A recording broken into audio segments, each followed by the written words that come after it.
First, and I hope this goes without saying, but you never want to slap any tool on your pup and just call it a day. This goes for even a noseband.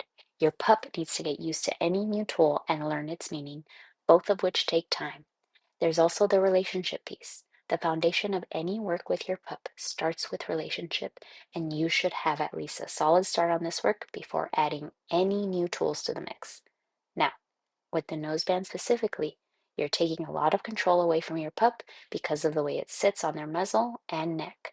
So, this is how I recommend you introduce it, a combination of several methods I've learned from different trainers in the industry.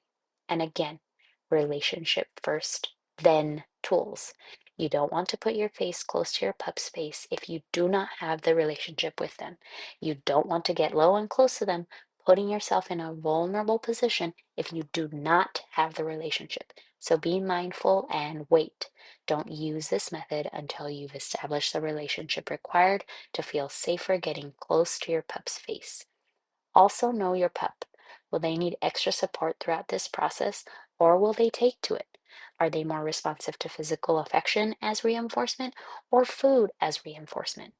Are they most comfortable in the living room, a bedroom?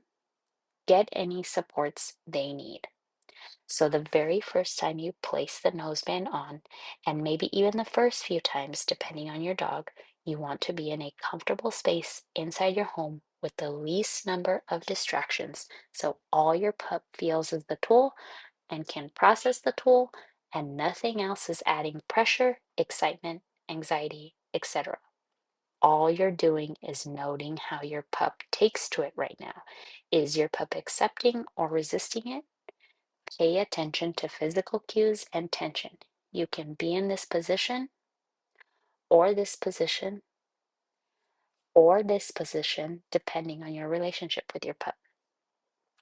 Here, you'll notice I'm adjusting the noseband and checking for any sensitivities.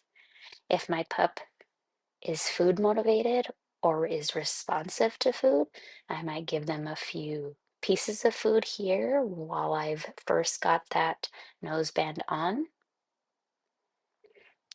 Then I'll add a bit of pressure on the leash to see how my pup responds.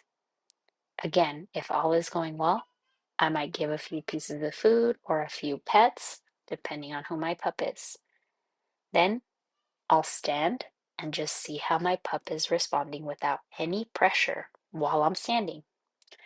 Again, if my pup is responsive to physical affection or food as a motivator or reinforcer, I might give a few here.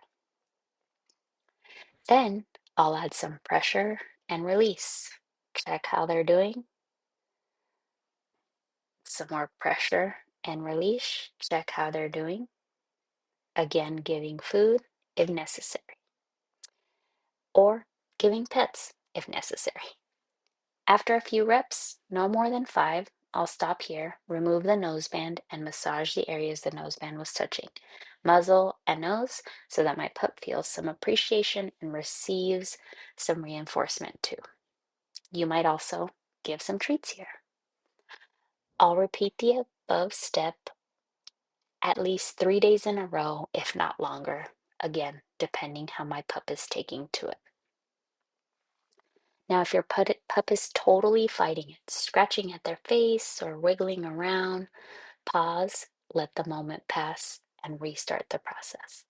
If it happens again, you can try to massage the muzzle like this, but if your pup is fighting it throughout the process without any settled moments, then you need to take a few steps back and just practice putting a normal leash and collar on first for some time, then moving on to placing a slip lead without the noseband, and then moving to the noseband.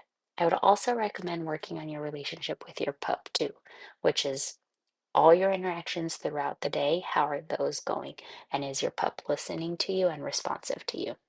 So, things to consider. Now, after your pup has become acclimated to just wearing the noseband, you'll start to add movement, but you'll only add movement slowly while still using the leash and collar your pup has been used to first.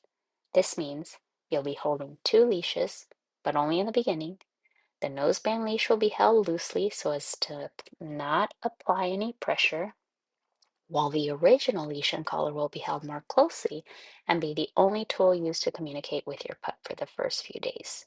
I also want to note that this needs to happen in your house first before you ever take this outside. You'll want to take a few steps, then pause. If things are going well, you might reinforce after the first few steps with some food or some pets, and then take a few more steps and pause, repeating the process. You still want to take it slow and not push it the first day. You don't want your dog to have an extreme reaction if you don't need to. So if you take in a few steps and a few more and maybe a few more and all is well, I would end there. Massage the areas around their muzzle and neck where the noseband were and call it a day for the next day. Take a few more days like that, just a few steps at a time with pauses, maybe some treats and some cuddles, depending on your pup. And once you have a few days of it going well, add more steps with pauses. Same thing, repeat the whole process until your pup is successfully using the noseband without the leash.